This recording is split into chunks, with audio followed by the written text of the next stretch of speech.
Today's program has been brought to you by Whole Foods Market, a dynamic leader in the quality food business, a mission-driven company that aims to set the standards of excellence for food retailers. For more information, visit WholeFoodsMarket.com.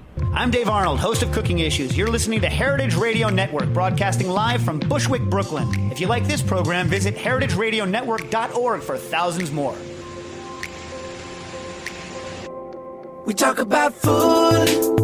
We talk about music with musical dudes. Finger on the pulse, snacky tunes.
We're just going to let this fade on out.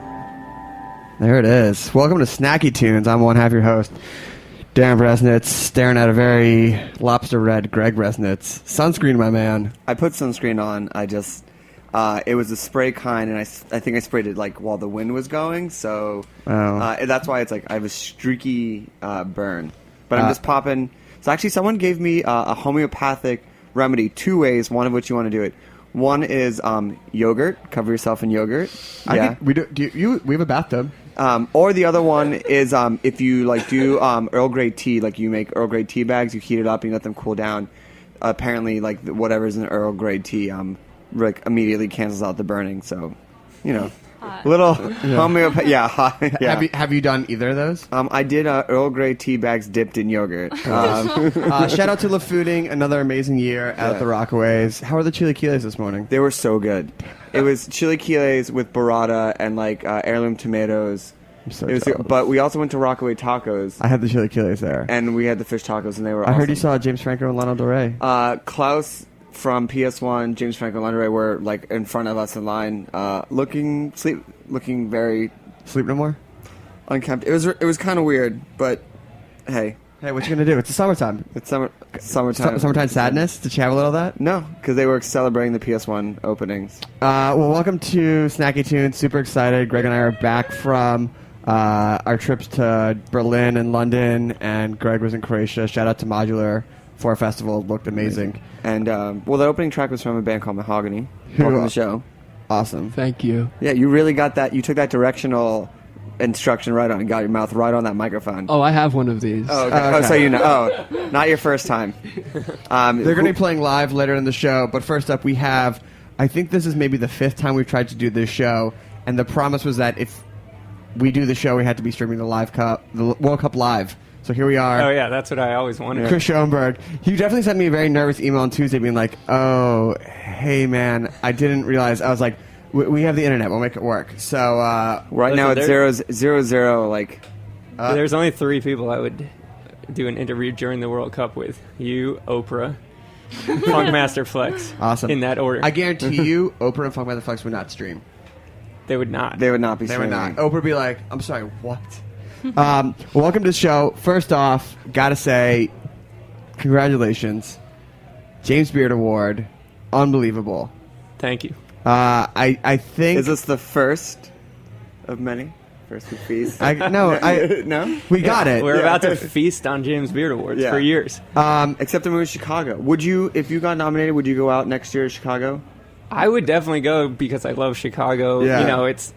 You know, would I go just for the James Beard Awards? Obviously, it makes it more of an effort. But I think if you're nominated, it's a great reason to go Are you out. kidding? And the fun of the yeah. scene here, like the parties people throw it all. You guys know. Do you Yeah. think Chicago's Like, imagine gonna be that able, in Chicago. Going to be able to match Yeah. the revelry? Chicago, step it up. I think they know what to expect because all of those people have been out to New York. So the excitement to kind of like I think they're going to prove that throw down. they're ready.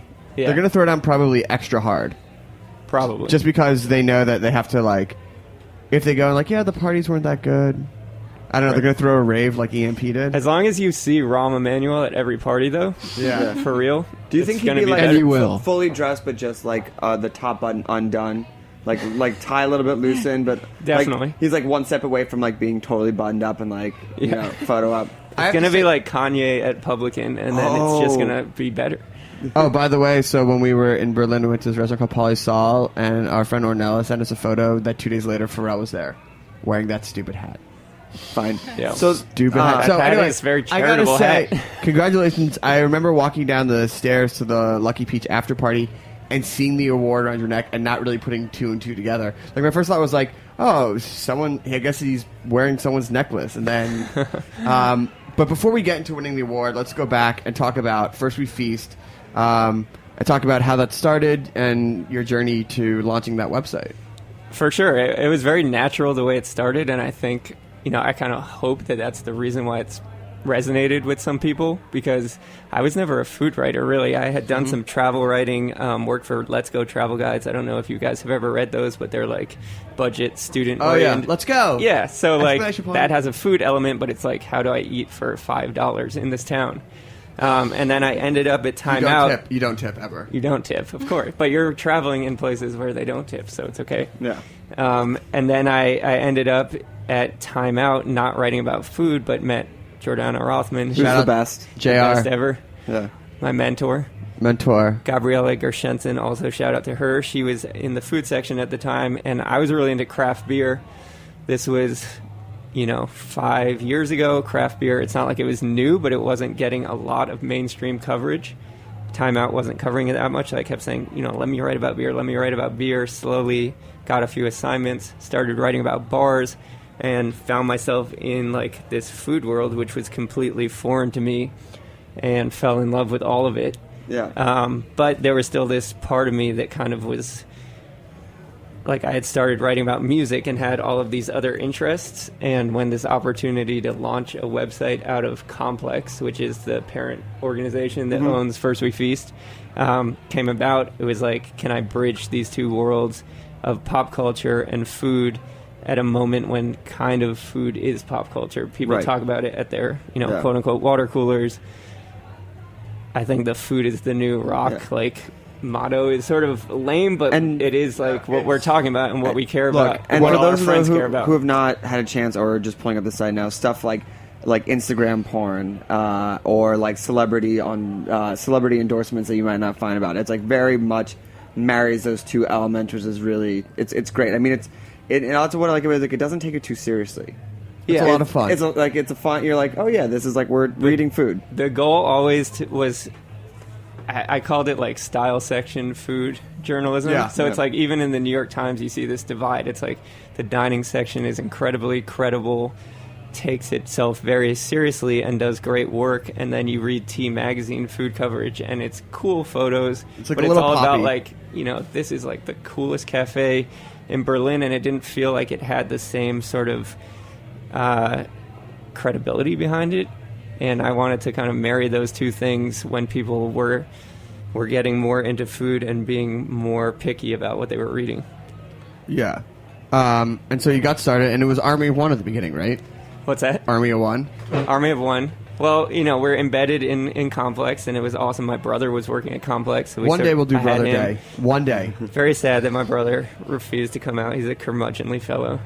I But we'll promised get him World one day. Cup. I promised we'd be watching the World Cup. We are, yeah. Is he even watching it like at a bar? Or is he just at home He's at home, like, folding sheets. watching World Cup? Yeah, on a smaller television than this laptop. We're To be looking. real. We're looking at like a 13-inch screen right now. Don't be Radioland. Don't be jealous. Don't be Yeah. jealous. If you hear us, like, shout, yeah. it's not because we're excited So- about what So I'm wait. So saying. you started.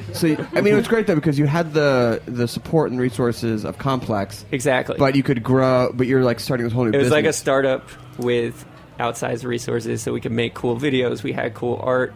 We have a great photographer called Liz Barclay, but we were very much like eking out our own niche in the food world and battling on those grounds. About how long did it take for you to feel like you had found your own voice?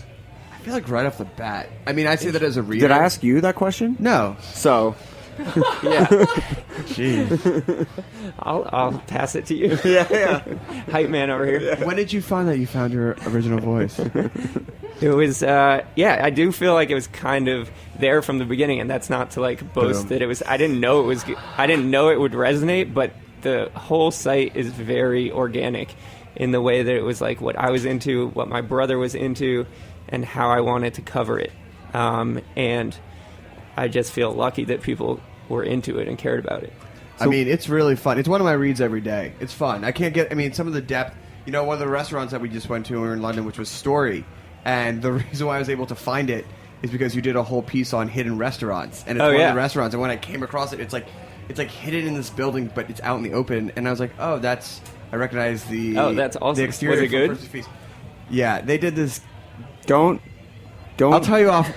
Mike. But essentially, they did this bread and beef dripping dish that blew my mind. Yeah. One thing before we go to the break that we talk about is food allergies. Yes. And for a long, very near and dear to my heart. for a long time, we were both allergic to shrimp, tested. crab, and lobster.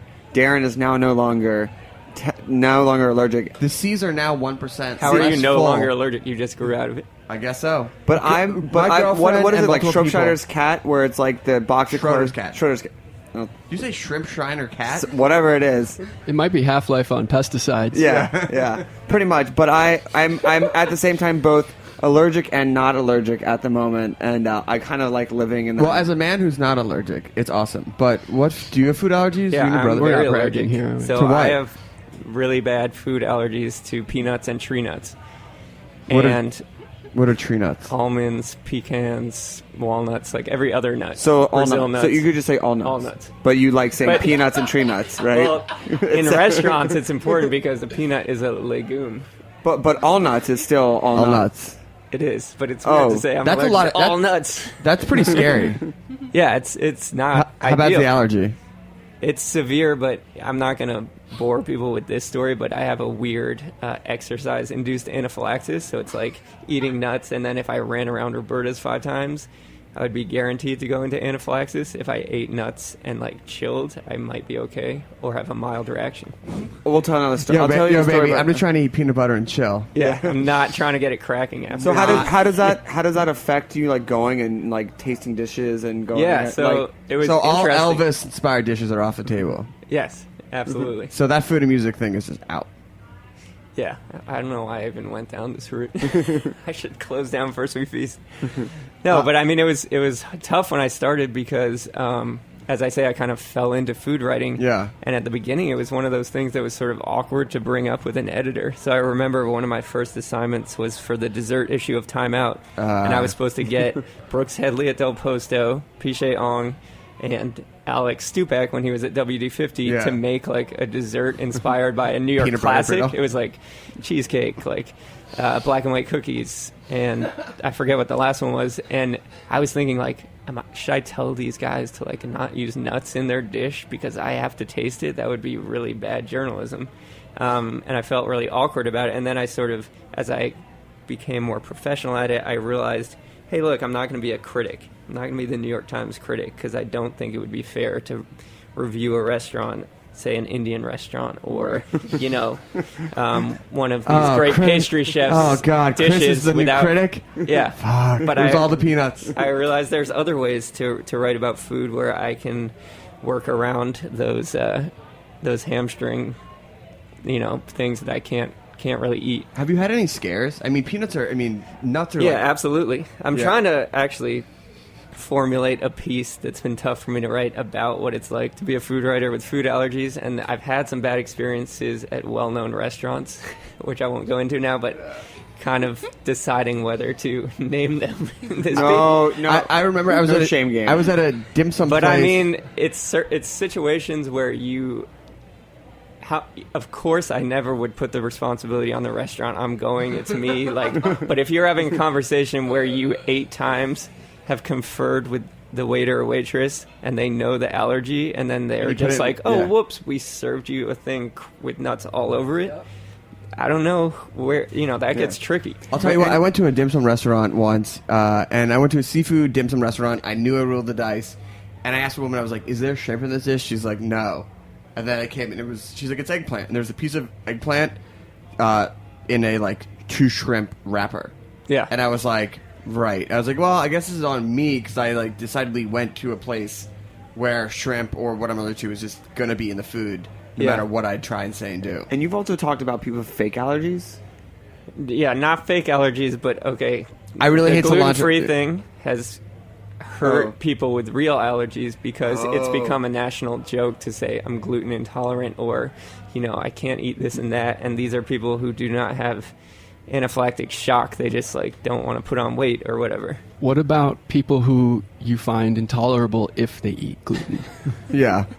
Yeah. That would be me. I don't know, man. He had some pasta and was just a total dick about it. Yeah. He felt bloated and just started being That the actually worst. is one of those things, though. It causes sort of a cognitive cloud, like in Joe versus the Volcano. Did you ever see that movie? Like Tom Hanks movie, yeah. The movie's actually really good. Yeah. Stands up. I'll watch that. Meg Ryan played 3 roles. It's really, really great. Really? I haven't seen it in a long time. But, Why don't we take a quick music break? Okay. We're going to take a quick break. Sorry, I just got to shrink the screen of the game. We're looking like extra time, people. We're looking like extra time. I feel like we're gonna. This is working out all right. We're gonna get penalty kicks. I really hope not. I really hope we're going to pound kicks. All right, so this is go to Tommy Ramone passed away on Friday. Super bummer. Music legend, just all around amazing badass, and fellow Hungarian, Greg.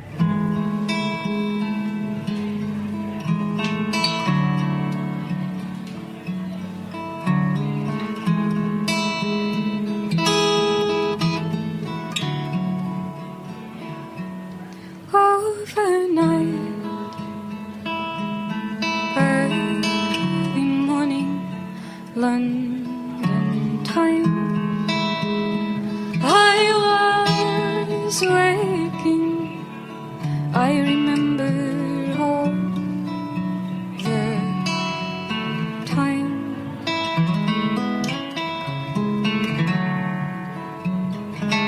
Asleep beside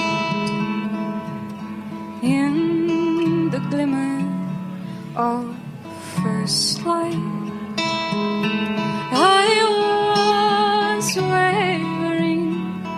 I remember all that night.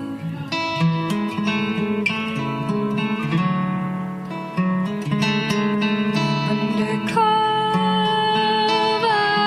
of dark, I saw my heart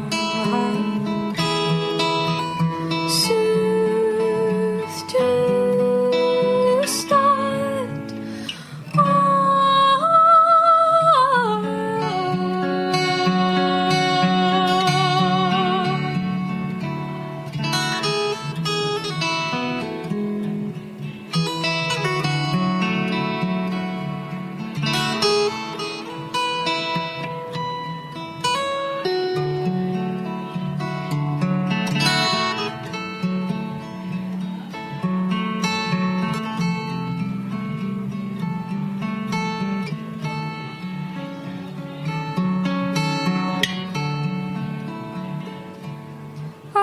Overnight,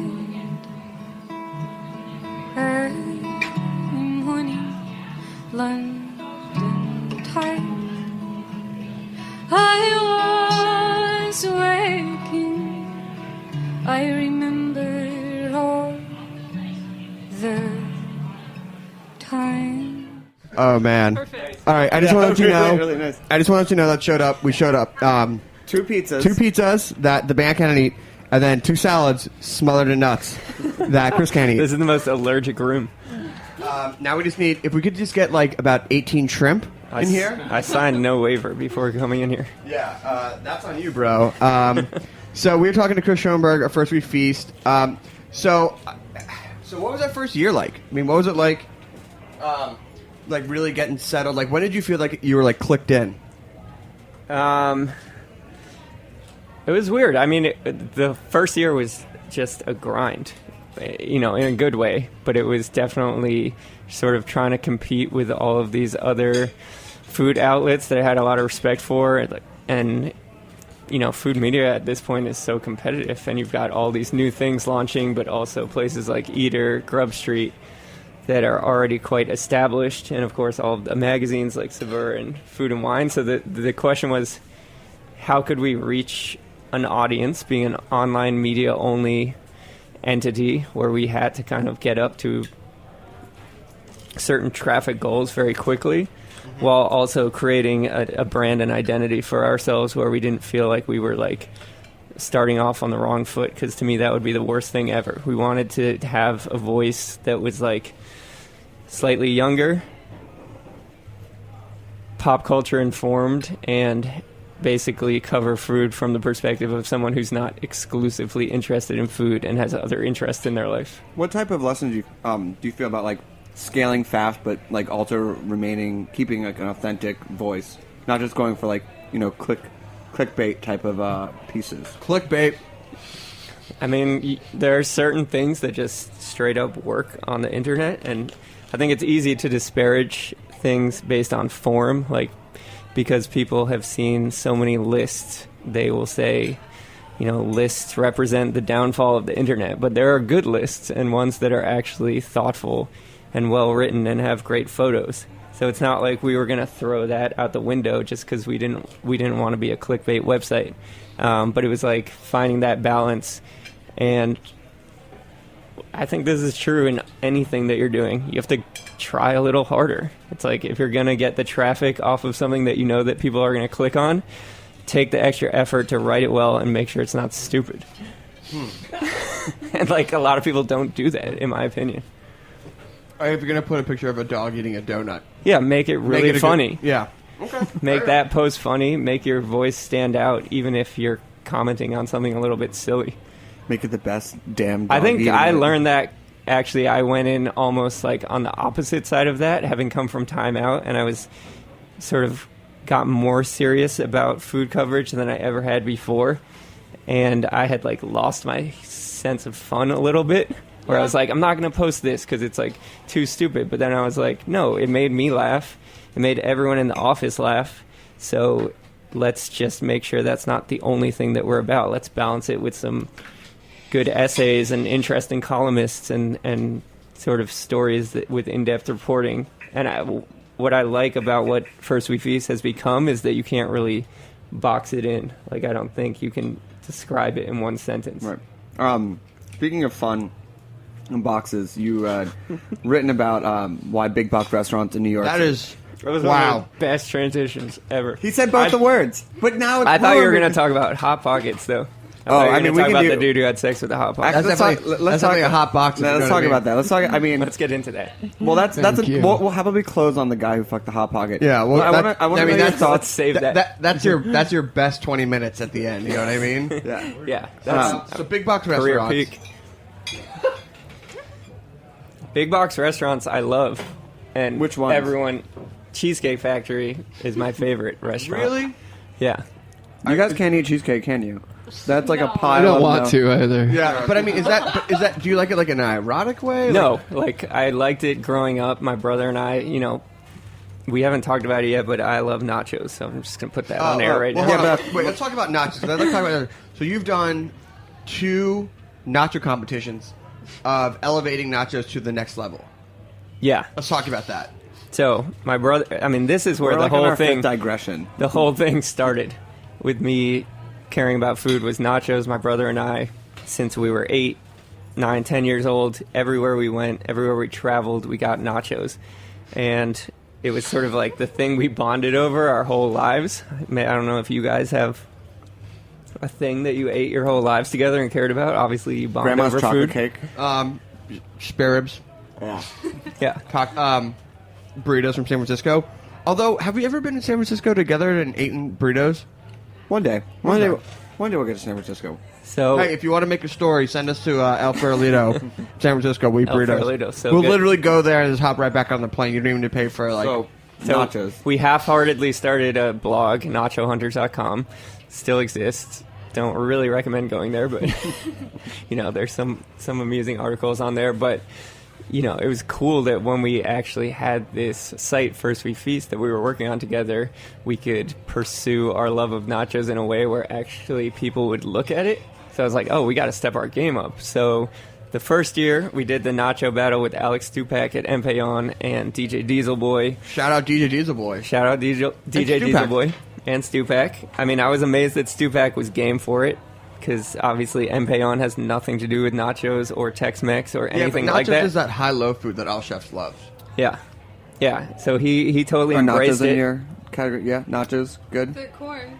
Yeah. Okay, cool. We found finding commonality between common ground. Yeah, and then unless they have mole sauce on it. Second year we blew it out, and we got Michael Anthony from Gramercy Tavern. We got Seamus Mullen, Wiley Dufresne, and Stupak did it again. Dieselboy did it again. We made a video, and hopefully next year, knock on wood, we will do a consumer event where it's like 12 chefs, everyone making nachos on an NFL game day. You drink, eat nachos, and watch games show all all the day. games? Yeah. You guys just get the red And then Action Bronson comes in on a boat. Is there judging? And performs. Is there So the past 2 years there have been judging, and we had Francis Lamb and Kat Kinsman and Mari Uehara this year. So yeah, judging is an aspect of it. Hey, if you need a couple Big of shout judges, to Mari. Seriously, if you need judges, you just let us know. There's a waiting list, dog. What do you mean there's a waiting list? We won't go into why Jordana couldn't do it the first year, but she would like to be in there. Interesting. But she has had some conflicts. I know what the conflict is. Anyway, so big box But restaurants. she's ahead of you. That's my point. Ooh. Shots fired. Shots fired. Darren and I generally count as one vote for a competition, so you can just bring us. It's not like two shots. That's good to know. Yeah, it's not that two makes judges. it a little easier. We'll confer. And yeah, Word. I just want to eat elevated. I like to have nachos. brothers involved in all judging Yeah, because I think and also- brothers are and to be level-headed honest, people. It's good photo ops. It's just Dragon and I sharing one nacho like Yeah. Lady in the Tramp style. Yeah. All right. So So we actually You just jumped ahead got of got Jordana. back from London, and we actually had nothing but amazing meals there. And I know that you're a big fan of British food. Yeah, my mom is British, and everyone on my mom's family lives in London. Well, first off, I feel like London itself was having a food moment. Yeah. Story, Lyle's, Clove Club, things like that. What do you love so much about British food? I think for me, it's that thing where you grew up with it, like as simple as that. But well, that's everyone likes to laud like the food that they ate as a kid, but it's also like salty, fatty food. Sausage rolls, like a sausage wrapped in puff pastry. What is not good about that? Lemon meringue pie, lots of gravy on everything. They cook their meats a bit too long, but they do. That's fine. Yeah. That's probably for health reasons. They got to get the disease out. All right. So before we go, Hot Pocket. This dude banged a Hot Pocket and put on Vine. Yeah. And arguably probably has more views than anything that we've ever done together. Yeah. Combined. Yeah. Yeah. And then me being the amazing journalist that I am. You probably couldn't bang a Hot Pocket because it has gluten in it. Yeah. And the pastry. And the pastry. Yeah. And the cheese. Like more into eclairs. Yeah. Gluten-free. Gluten-free eclairs. Yeah. When you're allergic to latex. I mean, it's like that's being allergic to gluten and putting your... I mean, talk about... I get worried about the sauce, you know what I'm saying? Yeah. I mean, talk about nuts. Like, that guy's fucking crazy. Yeah. Are you, like, fascinated by... I mean, does that hit in that same pop culture vein that... Pause. No pun intended. That you're dealing with First We Feast? I mean, listen, that's not a story that's getting... Generally, the idea is take pop culture, use it as a lens into food, get people excited about food. Someone having sex with a Hot Pocket is not getting anyone excited about learning more about pizza in Italy or anything like that, but it's just mad funny. Like, so this... I feel like you almost said that's a story that's not getting told. You almost said that, and then you kind of diverted. This is a story that's not getting told, and we are bringing... I felt like I needed to know personally why this dude had sex with a Hot Pocket, so I found him on Twitter, interviewed him. He was just like an 18-year-old in New Hampshire who worked at a restaurant, by the way. So he did a real love for food. Real love for food. He said most things there were fried, so that's dangerous to begin with. Wow. He had not fornicated with the food at his restaurant, he assured me. Sure. I just want to... Yeah, because most places... Oh, yeah, I have not fucked I just want you to know food, that what I do at work and what I do at home is two totally separate things. Yeah. Yeah. But sometimes my work inspires me at home. I wanted to know how long he had cooked the Hot Pocket. How hot was it? Why did he choose Hot Pockets? Well, I mean, I feel like the Hot Pocket... I mean, the choice is pretty obvious. Well, how long is a Hot Pocket? Oh. Don't play yourself. Oh my god, man! I just thought the name tip. Just the tip. Hot Pocket. Just a little dip. Yeah. Just a little dip for your tip. Well, Chris, thank you so much for coming on. Thanks so much for having me. What's the website so people can hang out? FirstWeFeast.com. Please come check us out. It's awesome. Oh, and just real talk real quick. How to feel with that James Beard Award? Unbelievable. Shout out to Jordana, as I mentioned before, Gabriella, everyone who kind of taught me everything I know about writing about food. And yeah, it was surreal. A lot of work went into it, so it felt really emotional. And where is it right now? It is in my desk at work, which seems the wrong place. Like deep in the bottom of the drawer. Huh. Yeah, okay, let's leave it at that. Okay, here we go.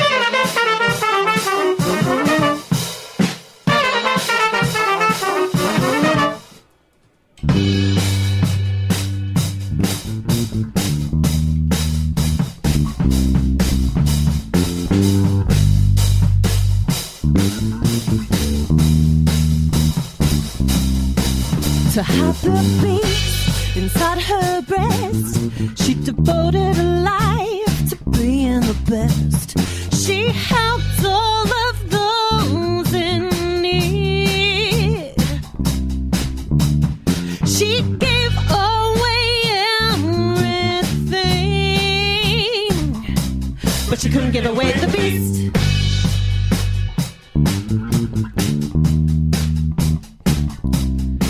She found love, she found health, she broke down walls, she was a champion, a beacon of society. But in her breast there was a beast, and she couldn't give away the beast. Sometimes she would drink, and the beast would say nasty things, quivering wild and ready to leave. The beast would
boys would drink, and the beast would say nasty things, twittering round, ready to leave. The beast was waiting to break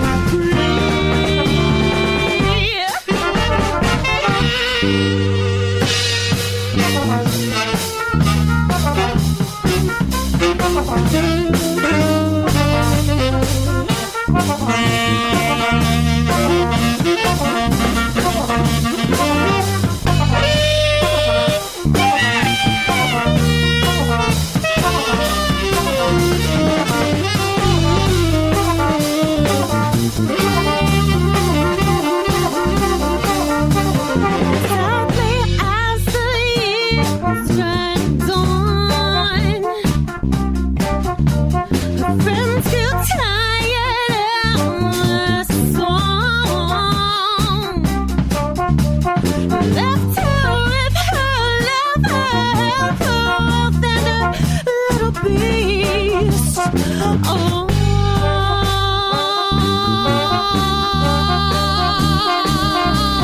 She couldn't get away with the beast.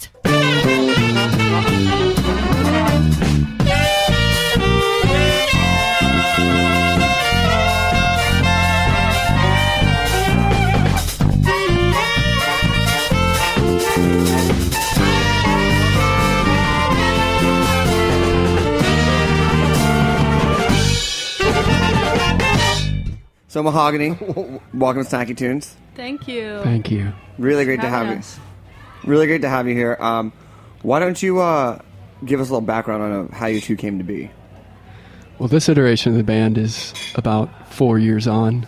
I've actually been putting out records since 1997. Really? Yes, I first got onto John Peel, and ever since then we've been asked to make records and do performances and radio shows. Holy shit, you met John Peel. We did not meet him. We had him play our records sometimes at both speeds. He liked one particular song at 33 and 45.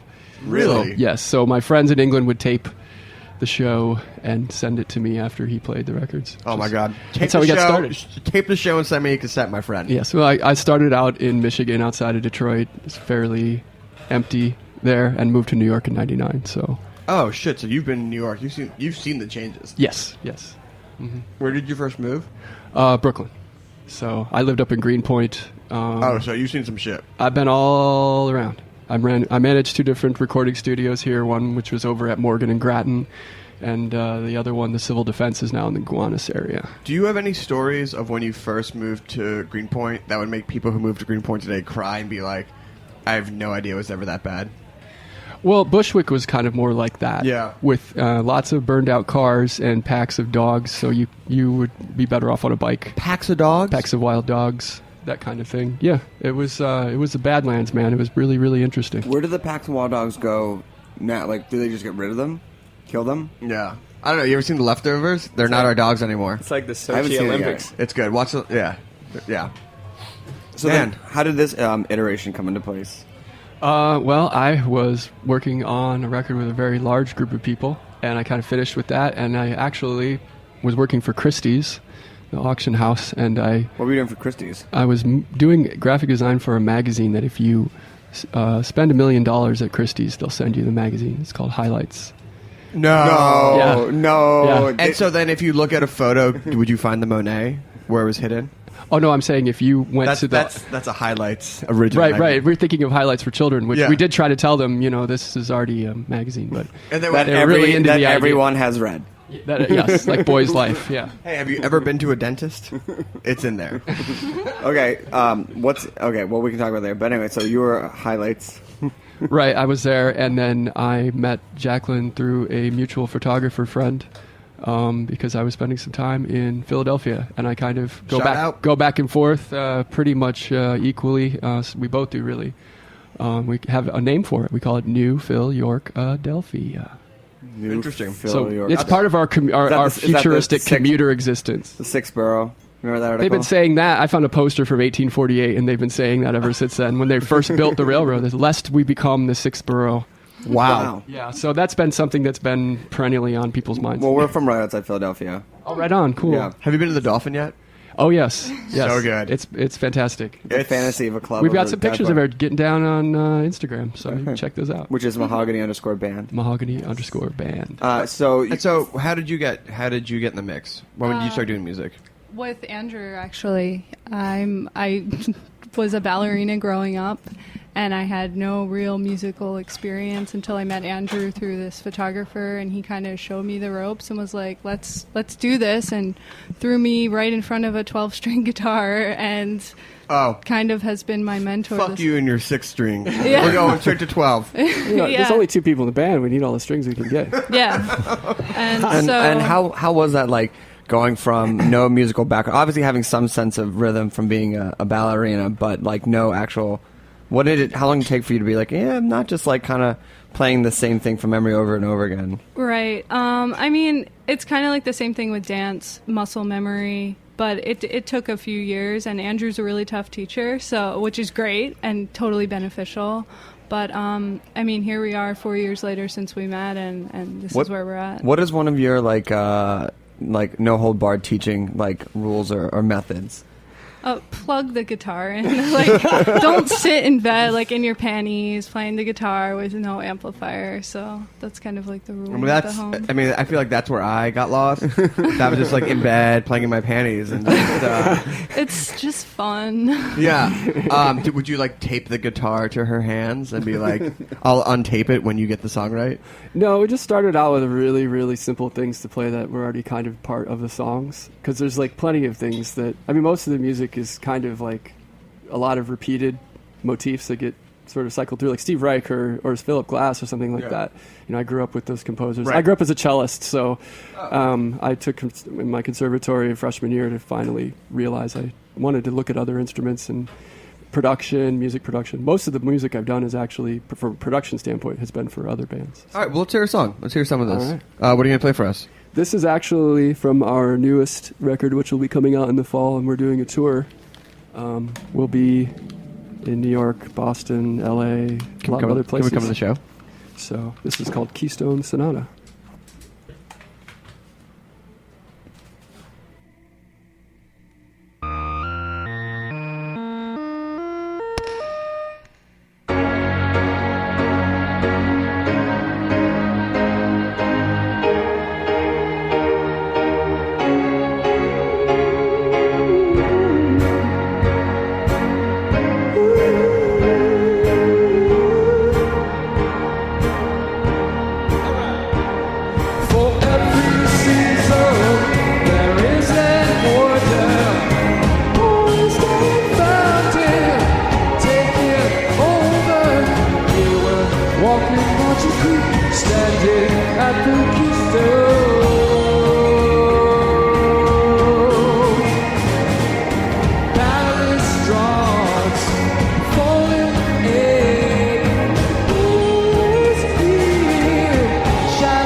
Oh, man. That was great. Dude, that's awesome. I don't know. I mean, I'm sure the people at home can hear how much you were smiling during that song. I feel like it gives that extra oomph. It's emancipation, you know. It's great, man. That's real like get up and go Sunday sunrise music. Jubilation. We did a version of this as a video that you can find on South by Southwest, their YouTube channel. Oh, really? We did that a couple years ago, and we've been working on this song for a while now, just adding synthesizer, adding guitars, and a bunch of stuff. So pretty layered. It is sort of about, you know, the sort of Philly pride type thing. I would like to see that with a full orchestra. I'm just saying. Totally. I feel like that song. Yeah, totally. We'll when we get the budgeting, we'll. Yeah. Well, the money you're saving on not eating gluten alone that's halfway there. No, what you should do is you should palm highlights and then sell them for $500,000.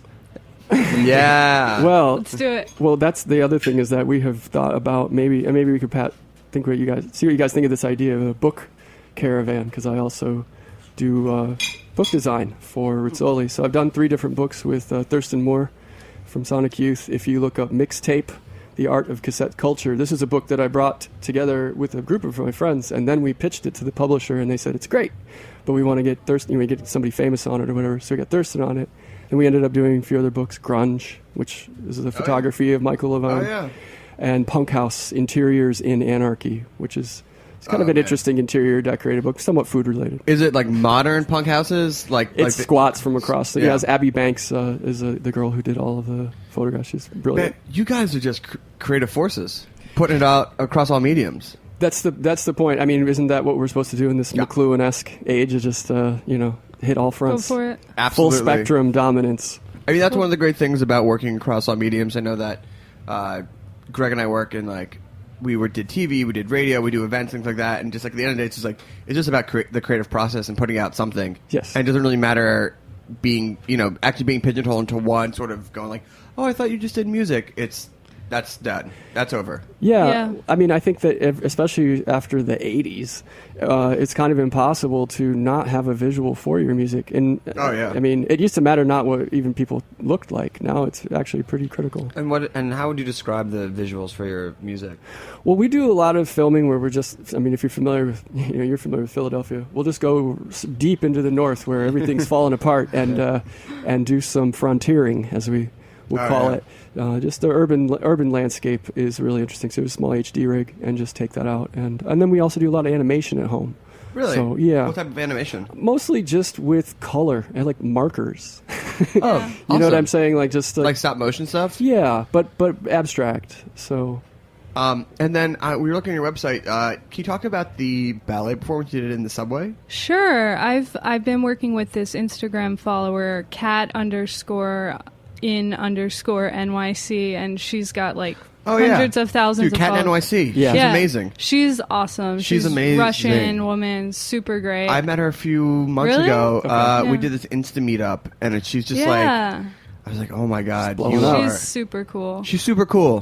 She's an amazing eye. We've been working together on these shoots, and basically I work in Lower Manhattan as a separate thing from the music, and we meet up on my lunch break, go down under the ground for an hour, take photos, and I put on some ballet stuff, and one of the shots ended up in the Huffington Post recently. It's amazing. Is it like a Superwoman change where you the leotards underneath and you just bust out the phone? Yeah, kind of. To save time, I've been wearing a leotard underneath the work clothes, but my boss did come up to me and was like, I saw you on the popular page. I'm like, oh wow. Shit. I'm like, it's during lunch. It's during lunch. Yeah, I know. I was like, well, it's my lunch hour. Yeah. Wow, I saw you on the popular page.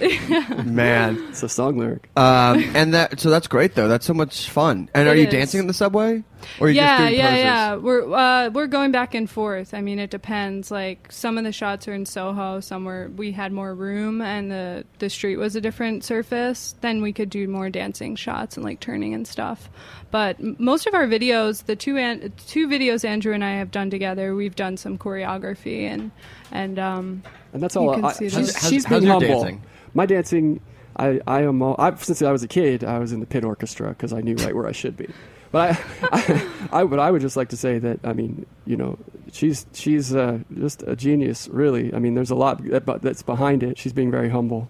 So what happened on screen there? Oh, sorry, someone's got eye bleeding. But wait, we have an eye injury. Quick eye bleeder. Are you as hard as a teacher on him about dancing as he was you about teaching? I've been trying to get Andrew to come to a ballet Andrew, class. don't he won't. dance around in your bed, in your panties. I know. Yeah. Get up. Put your leotard on. Put your shoes on. It's comfortable. It's comfortable. I mean, do we have dreams of a Fred Astaire, Ginger Rogers type thing? We're working on it. Well, Ginger Rogers had to do everything Fred Astaire, but backwards, right? Right. Yeah. Right. So, And in heels. And in heels. Why don't we get another song? Yeah. All right. What are you gonna play for us? This next song is called Commutator, and it's the second song off of our upcoming record. Awesome. Okay, here we go. Mahogany Live with Snacky Tunes. All right.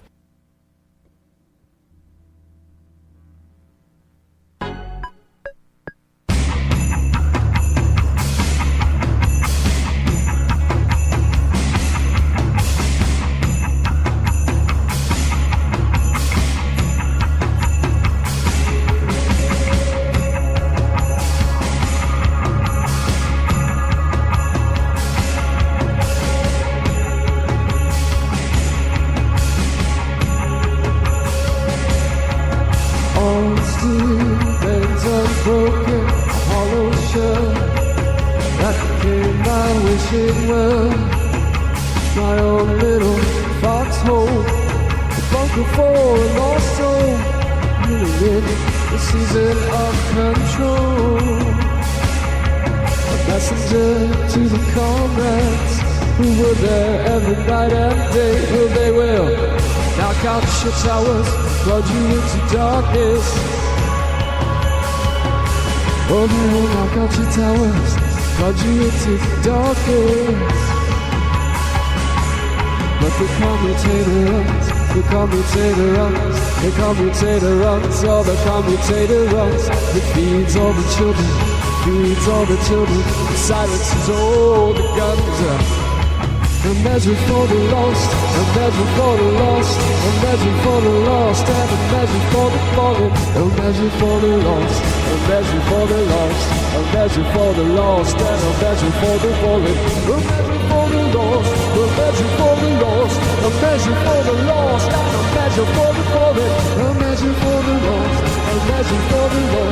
measure for the lost, and a measure for the fallen. A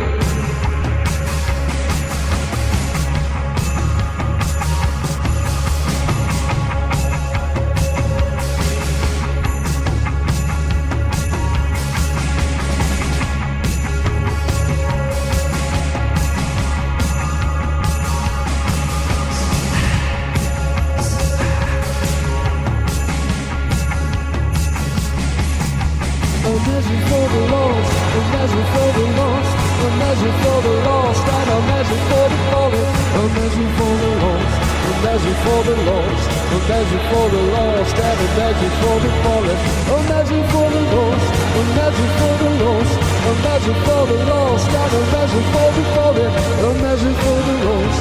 measure for the lost, a measure for the lost, and a measure for the fallen.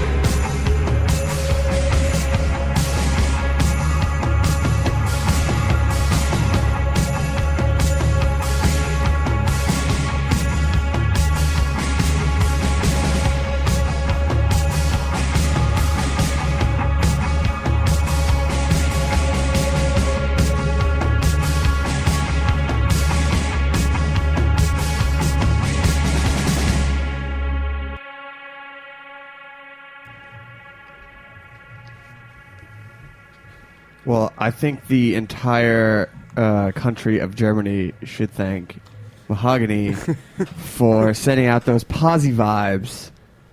Ja, so sehr ausgezeichnet. Ganz toll. Goal? Ich spreche ein bisschen. Goal? Holy shit. Ein mehr.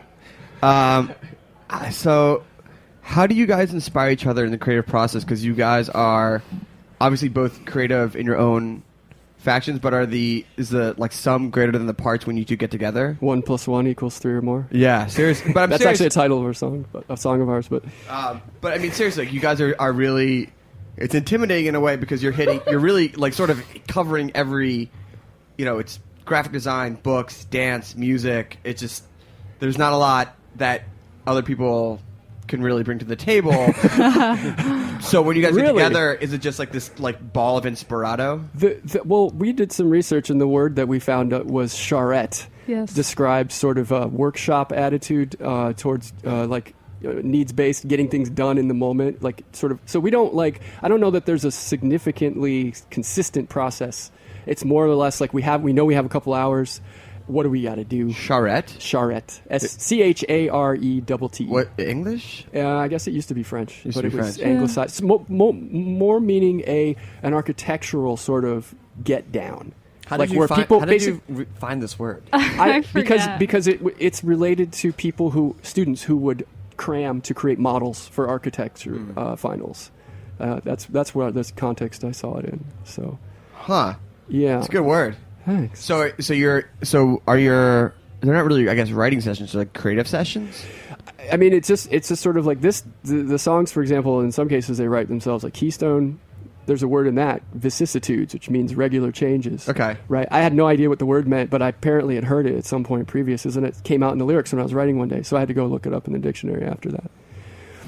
Before we so it's sort of needs based. Like if you just see what's going on, and then we just have to jump in. And sometimes you need a dance part. Sometimes you need a guitar solo. Yeah, Exactly. Pretty much. Yeah, but you have to be dressed for both. Yeah. Yeah. No, and well, you can be in your not panties. just Actually, in your you have to be plugged in. Well, Yeah. I'll put it this way: when I hear the the panty session, I know it's going to be like B-sides and like. I'm loving this. So wait, idea. so the new album you keep talking about? EP. I know. New EP. It's crazy what's happened to that record. Well, go on. Well, I basically have been writing it since 2006, and the last one came out. Then we went on tour with Block Party the next year, and then went down to Lima, Peru, a bunch, which has if you want food, ceviche. Lima and its sushi fusion is a completely different universe. But we went down there a bunch, and we've just been playing shows ever since, really, and trying to put the record together. But I'm not, like I said, I'm not like a careerist person, so I'm not going to like rush to put something out that isn't what I think should be. By the way, 2006 Block Party, I mean, talk about touring out a band at the top of that must have been awesome. They're fantastic. They're great. They're awesome. They're really nice to have us along. I mean, playing, the Carling circuit was, that's probably the biggest crowds I've ever had. 5,000 people throwing glow sticks at us. Of course. And Right. in Blackpool was, if you've done your research, the Stones started a riot there, Velvet Underground, everybody. So when they threw the glow sticks at us, I was very pleased. You felt like you had made made our impact. Yeah. Well, that's actually the home of one of my favorite bands. It's a Factory Records band called Section 25 that Ian Curtis produced, actually. So, okay. Yeah, I love those guys. So EP comes out next week? It's coming out. Well, we have a tour going around it. The EP will probably be out, the 12th? Mm-hmm. Something like that. Yeah. And where's the tour is hitting all over? Yeah, it kicks off in Philadelphia, actually. Where in Philadelphia? At the World Cafe Live. That's on the 12th, Yes. Amazing. And Shout out to World XPN, right? Oh, right on. Yeah, Totally. Love them. And then where are you playing in New York? We'll be in Brooklyn at Glasslands Gallery. What's that? And that's with Psychic Twin. Yep. On 13th? Yep. Can we come? Yep. Yeah, and then we'll be list. in Boston, and we've got a show in LA at the Echo for Part-Time Punks. Yep. We'll do another radio show out there with them. Yeah. And shout out to Glasslands. I love Rami. Rami's awesome. He's so sweet. Rami is like one of the nicest, best. I feel like you dudes can probably there. speak to this since you've been here in Brooklyn for so long. Even though they didn't start till 4 or 5 years ago, they're sort of one of the last true, just like supporters of the arts and music and things like that. Where Glasslands? Yeah. Oh, this band actually opened that venue. Oh, Mahogany, really? Yeah. In 2006 or 7 with the Sentimentalist magazine. So you know the original girls? Yeah, we were there quite a bit. Stage. But every time we would play, we would blow out the power. So I have, they've done That's an our amazing fault. job. No, it's fantastic. Like, no, the light sound system- is incredible. I have the bear head that used to be in there. Hank's in It's in my apartment. apartment. You have that? Yeah. That's not that. No. I harassed. That's the I boar's harassed head. Brooke That's the board. for it, like, because they changed out the venue like every 2 months. Yeah, So yeah. I was like, cool. When you take that down 2 months, can I have it? But that was like the last iteration they had done, and I then harassed her every month for like 4 years. And then she called me one night. She's like, "We're selling it to Top Gun." the whole venue. No. If you come down Okay. now with $400 in cash, it's yours. But you have 2 hours to make a decision. Craigslist deal. They still Hope have we get dinner out of this. They still have the weird like fur one that's behind the bar. So why don't you give people how they can find you? Instagram, Twitter, website, everything before we get into this last song. Sure. On Facebook, we're at facebook.com/Mahogany International. On Twitter, we're Mahogany_INTL. Instagram, Mahogany_ban. And our website, where you can find all our news and our calendars on there. And you can subscribe to our newsletter. That's mahogany.nu. Awesome. And when are the Mahogany practice panties coming out? I'm sorry, is that...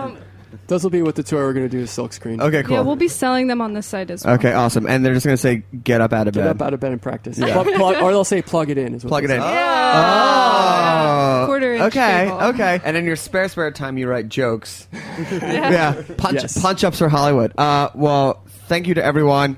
I think we're off again next week, and then we're back on the final run, knock on wood, to episode 200. If you are in town this Tuesday, we are doing our next barbecue blowout. Just go to... BBQ Blowout July 2015. 2015.eventbrite.com 2014. Leia Cohen is going to be on the grills. Ducky is going to be on the decks. It's going to be a lot of fun. Rain or shine. Chris, congratulations again on everything. Thank you for having me. And we got one more song. What do we got? Go Germany. This is called White Rooms. Oh yeah, and congratulations to Germany and to all of the friends we met in Berlin. This one goes out to Bergheim, I think. We'll see you in a few weeks.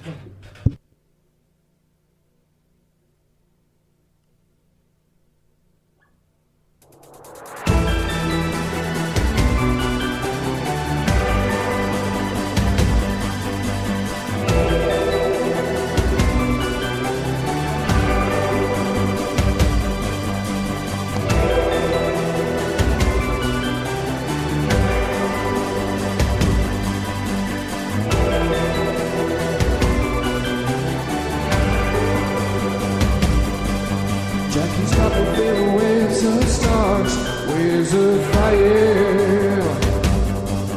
With my heart rushing in my ears, salvation in her eyes, melt away the tears, glowing light and love, sighing glowing. Temptation in her lips, we take a few more sips, no more pains and no more sorrow. Jackie started slow, taking me higher. The melancholy rain is keeping us in. The cannons and the clouds and the trains are lingering. Jackie, baby, whoa, it ain't no sin to miss your lover. Taking me in, don't tell nobody. It's just you and me undercover.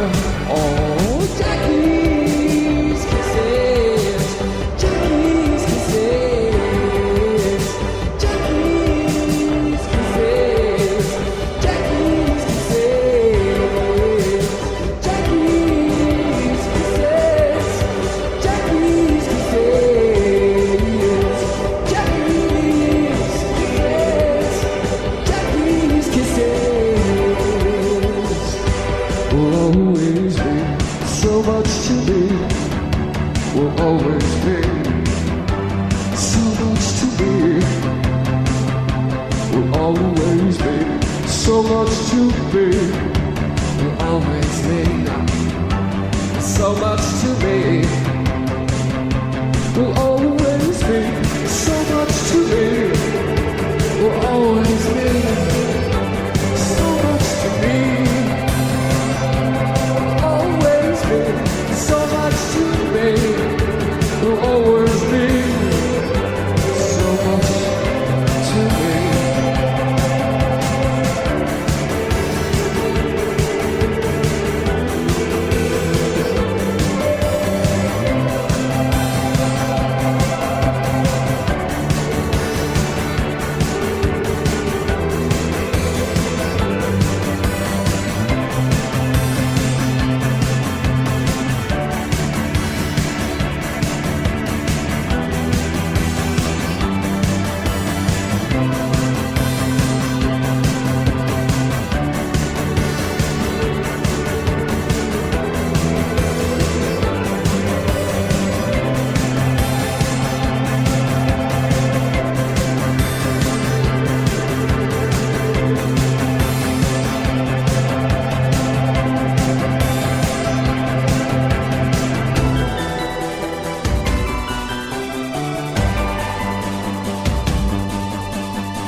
Jackie left a little love, speaking desire.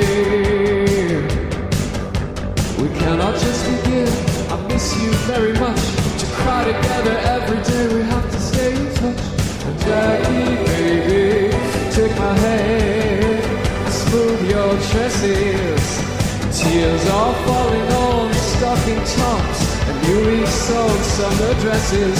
Oh, Jackie's kisses, Jackie's kisses, Jackie's kisses, Jackie's kisses.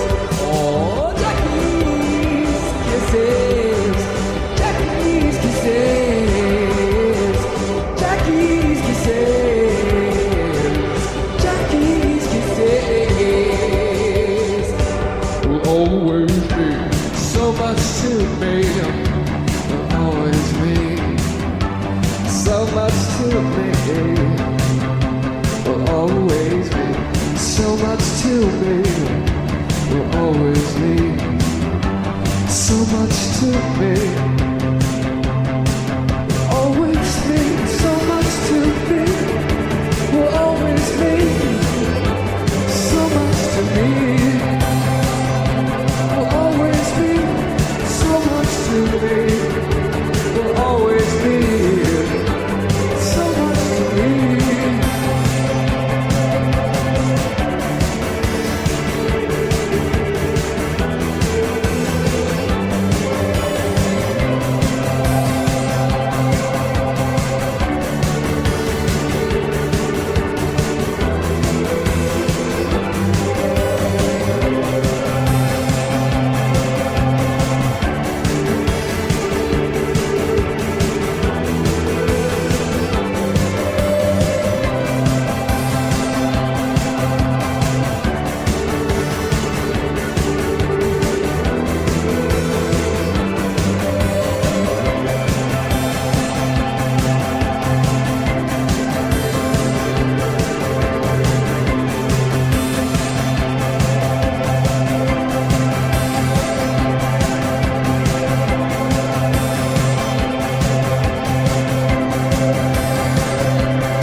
We talk about food. Thanks for listening to this program on heritageradionetwork.org. You can find all of our archive programs on our website or as podcasts in the iTunes store by searching Heritage Radio Network. You can like us on Facebook and follow us on Twitter at heritage_radio. You can email us questions anytime at info@heritageradionetwork.org. Heritage Radio Network is a 501c3 non-profit. To donate and become a member, visit our website today. Thanks for listening.